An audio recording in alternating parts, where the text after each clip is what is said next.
Itu aja baru dalam sisi perasaan. Iya.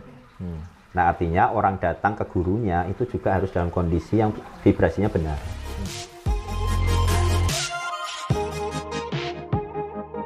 Jangan dalam kondisi yang jiwanya itu lagi jiwa galau atau jiwa force di bawah. Iya. Putus asa, sedih, terus kemudian takut, itu marah, itu jangan. Pastikan diri Anda bahagia.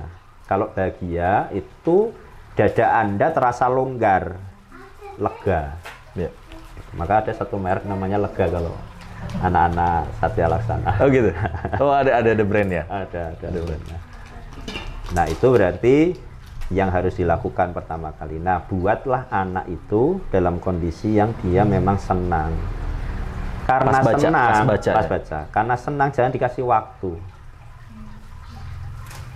Nah misalnya gini ya, udah tahu anak kecil, kita aja udah dewasa ya, dikasih nanti jam sekian sampai jam sekian ini ya, jam sekian sampai jam sekian ini ya.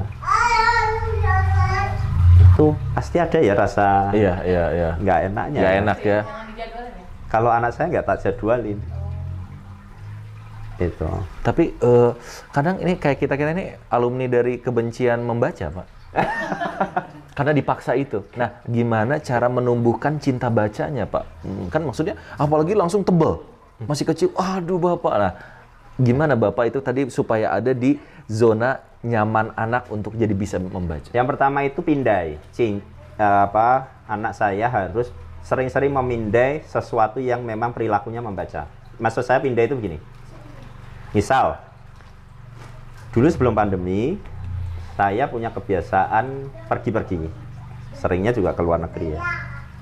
Kenapa saya sering melakukan itu? Karena saya melakukan proses pemindaian di pikiran saya. Mata ini memindai sesuatu yang baru.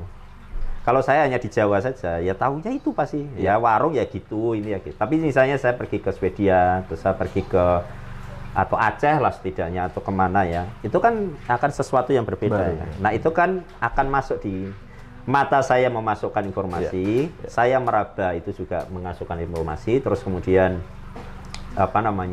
saya mencium, saya mendapatkan aroma dan segala macam, itu adalah pindai. Pengalaman.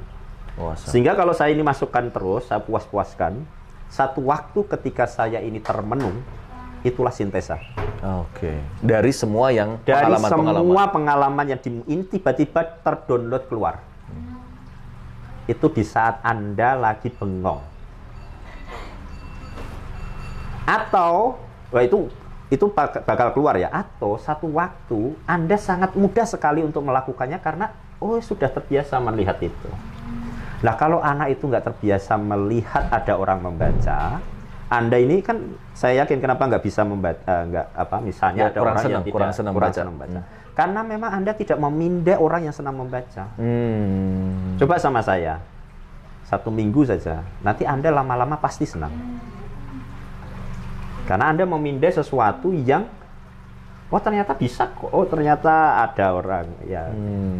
Nah, anak harus modeling. Melihat.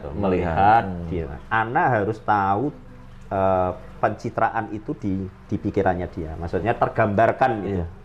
Bahwa membaca asik, bahwa membaca itu tenang, bahwa membaca itu ternyata hasilnya banyak dan sebagainya. Apakah yang harus dibaca itu ada stepnya atau bebas semua bacaan boleh anak kalau baca? Kalau saya ada stepnya. Oh, ada stepnya. Tidak bisa kalau nggak ada stepnya.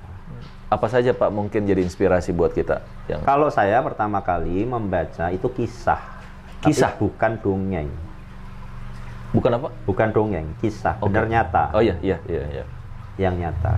Itu namanya sejarah. Karena sejarah itu kalau Anda belajar sejarah, Anda pasti akan pintar. Sejarah itu menceritakan tokohnya, karena pasti alur besarnya sejarah itu mesti tokoh. Kita ngomong soal kemerdekaan Indonesia, pasti tidak kurang tidak lebih dari pembicaraannya Soekarno Hatta, Muhammad Hatta. Betul. Anda cerita soal kehidupannya beliau, pasti ketemu penggalan ini. Iya kan? Nah, artinya orang ini itu adalah trigger dari tokoh ini adalah trigger dari peristiwa itu. Karena memang sejarah itu sebetulnya adalah kumpulan peristiwa-peristiwa yang memorable. Itulah sejarah. Nah, maka anak kita harus diajarkan bagaimana cara ketika anak kita berperilaku, perilakunya itu menghasilkan yang memorable. Ketika perilakunya ini memorable, dia mampu untuk dikisahkan. Nah, kebanyakan dari kita, itu anak-anaknya nggak diajari untuk bagaimana membuat kisah-kisah dalam kehidupannya yang memorable. Iya kan? Betul. Misal, paling gampang ya, usia 5 tahun saya kirim ke pondok. Satu waktu dia akan cerita masa depannya. Bahwa satu waktu saya pernah misalnya anak saya usia sekian tak suruh keluar negeri sendiri misalnya. Itu satu waktu dia akan memorable bahwa dengan ayahnya itu saya pernah memiliki kisah yang memorable. Maka semua yang kami lakukan yang misalnya di keluarga maupun di Satya Laksana atau di mana itu mencoba berikhtiar untuk mencari tindakan yang sekiranya itu memorable untuk kami. Nah, itu nanti kita akan ketemu yang namanya kosakata hikmah. Apa itu hikmah? Hikmah itu akibat. Kalau sebab namanya ilat. Akibat. Sekarang begini. Ketika kita melakukan sesuatu, pastikan kita meninggalkan sesuatu kan? Ya. Pasti ya. Dari setiap yang kita lakukan atau kita tinggalkan, pasti berdampak akibat. Pasti kan? Nah, misalnya gini. Yang kemudian dampak akibatnya, yang kita tinggalkan, itu pasti ada 3. Nah, misalnya gini ya. Kita sedang duduk di sini. Kita sedang duduk di sini. Kita kan pasti sedang meninggalkan sesuatu. Ya. Betul ya? Betul. Nah, apa yang kita tinggalkan? Ada yang tahu? Masa lalu atau Ya. Ada yang lain? Apa yang kita sedang tinggalkan sekarang ini? Hah? Aktivitas harian lain. Ya, yang lain kan berarti. Ya. Aktivitas yang lain ya. Yang itu dampaknya pasti antara lain. Yang pertama, tindakan yang berakibat keburukan. Kita kan sedang meninggalkan akibat maksiat kan? Iya. Sekarang kita lagi meninggalkan maksiat nggak? Betul. Ya kan? Maka sebagian ada ulama mengatakan mubah itu nggak ada. Karena misalnya tidur mubah ya, dilakukan boleh nggak dilakukan boleh. Tapi kalau niatannya saya tidur untuk melawan kemaksiatan, itu jadinya ibadah. Wajib atau bukan? Wajib. Maka tergantung niatnya kan. Nah, Anda di sini sebaiknya niatannya adalah saya melawan kemaksiatan supaya jadi wajib. Termasuk membaca, termasuk jalan-jalan. Jadi pahalanya besar. Pahalanya karena wajib. Karena memang jadi wajib melawan kemaksiatan. Melawan kemaksiatan. Benar. Maka tidur dibikin begitu aja.